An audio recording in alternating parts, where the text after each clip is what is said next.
我翻嚟想問下咧，咁你啲女睇咗套戲未啊？未未睇嘅，我都未做戲嚇。因為係12月6嘅，係12月6嘅。我又要講講點解未做戲唔使笑，因為我當日要做呢件事嘅時候咧，講到明呢個係一個真港產片，我要翻嚟做一部港，因為上去做咗好多合拍片咧，咁我就好想自己去做翻一部港產片。咩叫港產片你知唔知啊？港產片就第一就冇 budget， 永遠都冇錢噶吓，永遠冇期啊。第二啊冇期啊，第三咧就永遠可以改嘅。嗱呢個好好嘅。到頭先我嚟嘅時候，都仲喺度執緊，咁開心。下個禮拜上畫噶啦，我仲有得執。咁啊難得個老細又同你一齊癲，我又想執啲，咁我又覺得幾好啊，又一齊嚟執。可以咁嘅咩？嗱，呢個就係港產片嘅彈性啊！我到今日都仲執得。我哋嗰陣時啊，80、90年代嘅香港電影，你問個個都係嘅，都話咯。今晚午夜場，而家都仲喺清水灣，仲喺觀塘喺度衝緊片，跟住11點半係嘛，11點鐘先飛架車出嚟，濕立立咁樣新鮮熱辣噓噓滾去到戲院嗰度做午夜場，係嗰種嘅。總之去到最 last minute 做好嘅為止，好香港人啊呢種行為。呢種就係我點解我話我一定要做香港，即係做一部港產片嘅原因。我要 feel 翻嗰個感覺出嚟，我自己要攞翻嗰個感覺，去激勵自己。港產片就有呢一種咁樣嘅魅力。哎呀，好開心啊！聽到呢件事。同埋咧，我想講咧，即係以前一路咁電視咧，好多時都會重播又重播，咁錯在新宿我睇咗 N 咁多次啦。咁我覺得咧，即係嗱，我自己心目中嘅港產片係咩咧？就係有一種可能80、90年代電影嘅嗰種氛圍，我唔知點形容，好難用説話去形容。你就味啦，總之係啦，你一睇港產片正，你會好被吸引。咁今次小男人我睇完個吹下之後，我有嗰樣嘢我跌翻出嚟，因為其實咧而家有好多電影咧，即係合拍片咧，係合拍片係有合拍片嘅一樣嘢嘅，就唔係港產片嗰一個味道顏色，唔係嗰樣嘢。咁所以我見到小男人嘅吹下，我就覺得啊。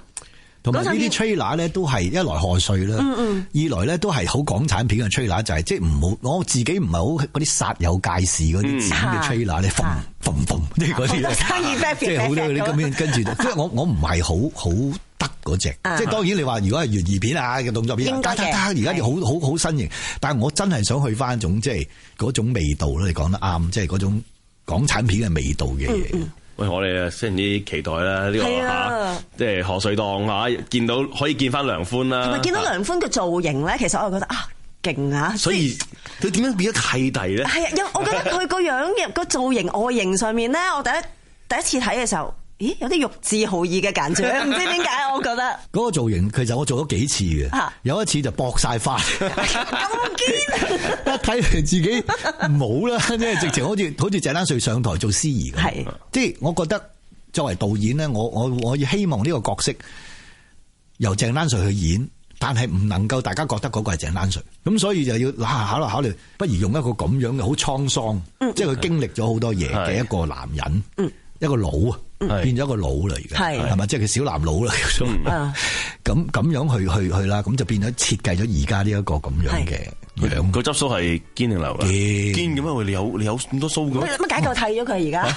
係咯，點解你宣傳整翻個執鬚？你喺戲院睇會 surprise 啲啊嘛。係，我從來未見過佢留鬚嘅。係啊，冇錯啦，我真係未見過留鬚，問你堅定流咯。係啊，堅留7日留到咯。係咩？佢有咁多嘅，我留到嘅真係。喂，我哋今個禮拜咧，即係學壓歲啊，即係揾到阿蛋哥上嚟咧，講呢個創作歷程咧。雖然咧只係講咗好少部分，係我未問勁歌金曲主持啊嗰啲嘢，我好想知。大把嘢未講啊！點解請劉偉恒翻上台啊？呢啲未講，點解唔踢佢走啊？係我翻去嘅時候，你都喺度啦，我仲誤會咗你係黃彥志添。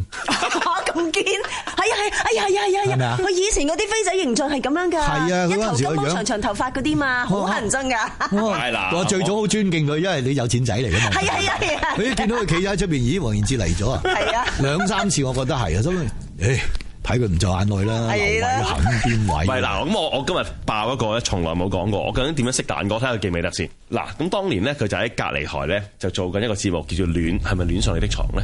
好似都唔係添啊！咩戀床好後啦？戀床係我入去。總之97年到啦，唔知佢做乜嘅。咁啊，做一個夜晚節目。咁咧，嗱，我頭先講過啦，兒時嘅膜拜嘅即係成功對象嚟噶嘛。咁我咧其實咧一路都做咗，我喺即係美國做電台做咗幾年咧，我一路都好想有個機會。如果我寫到封信俾阿蛋哥，俾佢知，我當年聽你節目大㗎，我而家做咗電台啦，我好想有個機會話翻俾佢知呢件事嘅。咁但係我唔識佢㗎嘛，我冇佢電話㗎嘛。咁有一日咧，我就知道佢夜晚會翻去商台，就唔知錄音定係錄 trailer 咁樣錄啲 promo 咁。咁我咧就準備好晒，真係好似見工咁樣。但其實我已經入咗商台，攞咗大學畢業證書俾你。唔係，我攞咗一沓原稿紙，係好大棟嘅，我就俾阿蛋哥。我淨係專登等佢啊！即係11點幾夜晚11點幾嗰陣時，商台熄晒燈㗎啦。我專登等你嘅。呢我叫劉偉恒，我就喺度做通宵嘅。我好中意寫嘢㗎。你可唔可以幫我睇下？好嘅。即係等佢睇咩？當然下山5000字把脈啊！下山5000字呢樣嘢都唔係黃義之嘅咩？咁我就俾咗一沓紙，好大沓嘅劇本，係廣播劇嚟嘅，就俾阿蛋哥睇。咁跟住咧，我話喂，你得閒睇下，你俾啲意見啦，咁樣樣嘅。咁佢就好啊好啊，咁啊就走咗啦。你1個禮拜翻嚟之後，記唔記得你同我講咩？唔記得啦。你記唔記得呢件事先？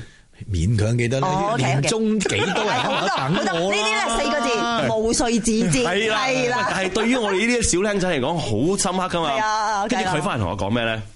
咁啊，佢嗰時未入翻去電台做高層，佢話。你寫，因為係一堆廣播劇嚟嘅，我唔知你記唔記得，我寫咗一堆咧講 FBI 嘅。我有記得。係啦，就寫 FBI 嘅。相當難睇啊嘛。佢就話：你唔好寫廣播劇啦，寫廣播劇咩有出書啦，你去咁樣嘅。咁我就記住呢句説話。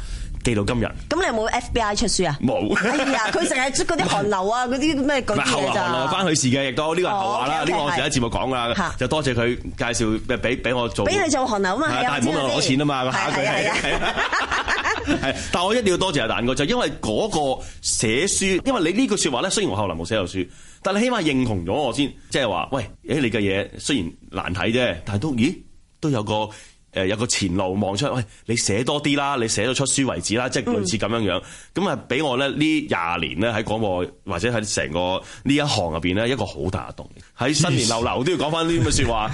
喂，但係咧，如果講感激，不如我都講埋一個。你又講啊？我有，唔係，其實我同蛋哥之間，唔係我同蛋哥之間個互動咧就冇劉偉恒咁多嘅，因為你知我支筆係嘛？冇墨嘅係咪先？當然我後來知道呢衰嘢啦。唔係，其實嗰次係咩咧？即係我覺得好仗義嘅呢件事又係嗱，或者係因為蛋哥嘅嗰個崗位佢需要咁做，甚至乎係因為蛋哥係一個知道廣播是什麼一回事嘅人。因為其實講真，有好多高層係唔知廣播是什麼一回事㗎。即係我講緊對面街以前啊。OK，咁咧話說咧有一個節目咧就係戀床啦，即係嗰個叫戀上你的床嘅節目。李婉華。冇錯啦，咁咧就發生咗一啲投訴嘅事件，因為有當時李婉華放假，就有2個代班嘅主持人，咁佢哋就講咗啲，因為戀上你的床其實係講一啲踩界嘢，即係所謂鹹濕咁樣嗰啲啦。咁咧就講咗一啲嘢出嚟咧，就令到有聽眾投訴，就上埋報紙嘅，因為佢好似係唔知去報紙投訴咁樣嗰啲啦。咁咧就有一篇都幾4/1版咁上下嘅報導啦，咁樣。咁當時嘅高層咧就震怒啦。同埋當時我係懶係叫負責咧睇咗節目，但係其實你都只不過係幫手接下電話啊咁樣嗰啲啦。咁跟住咧，佢哋都好驚，點算啊？呢件事點算啊？投訴乜乜乜咁好大件事，又 call 晒 PR 啊嗰啲咁樣，成班人喺度唔知點算。跟住我好記得嘅，咁啊鬧咗上半晝啦，食飯啦咁樣，食完飯翻嚟，我好記得阿蛋哥由佢個 office 一路慢條斯理咁樣行去某高層嘅嗰間房，即係成班人喺度唔知點算好嘅時候，攞起張報紙。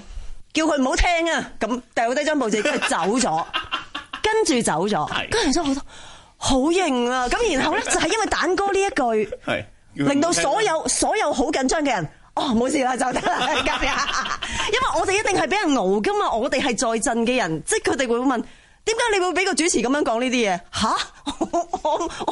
我點知啊？我冇得控制噶嘛，有陣時啲嘢，即係嗰一下，當蛋哥就冇嘢啦。搞咁多嘢做咩？咁即係當然下山有好多唔講得俾大家聽嘅嘢啦。咁但係嗰下你行轉背之後咧，當大家都完全 relax 晒，我就覺得真係勁。嗰下撐起半邊天嗰一樣嘢咧，亦都係唔知我跟住有位打電話俾你老細炒咯，阿勤啦。唔係，但係跟住之後我學咗咩咧？就係學咗你一句，冇聽啊！冇錯，就係呢個笨。呢次係我覺得真係蛋哥解救咗我，我係咁俾人捉啊！你知唔知好慘？喂，真係多謝你啦！係啊，新年多謝你哋啦，好開心啊！咁喂，點到咩啦？今日年30晚啦，除夕啦，有啲咩新年願望？恭祝啲港台聽眾，好多聽眾好掛住你嘅。其實係嘅，會唔會過嚟客串下㗎？如果冇客串咗，唔係即係我唔收你錢已經。我知，即係會唔會嚟真係收錢客串？而家我想知道，而家興南紙張俾你天收幾多錢啊？一晚都係幾嚿嘅。咁嚇？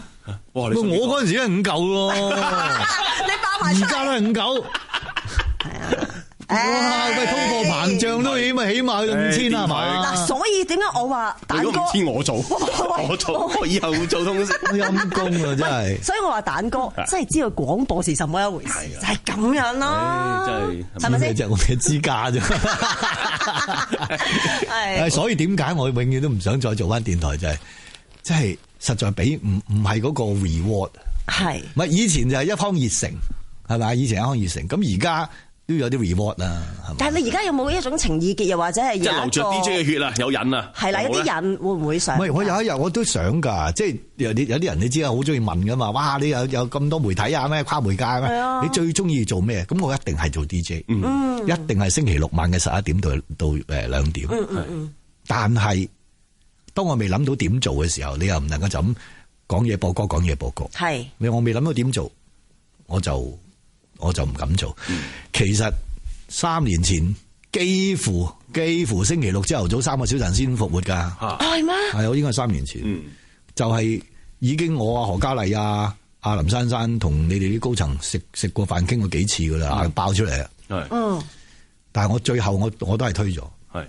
即係傾到埋啦。我代表林珊珊推咗，同埋我推咗，因為我真係首先我知道我哋嘅心已經唔喺度。當個心唔喺度嘅時候，大家忙於其他嘢咧，你冇辦法做好嗰件事。係啱。當年就係因為我哋心無旁騖，大家個心係 purely 係集中喺做好呢件事。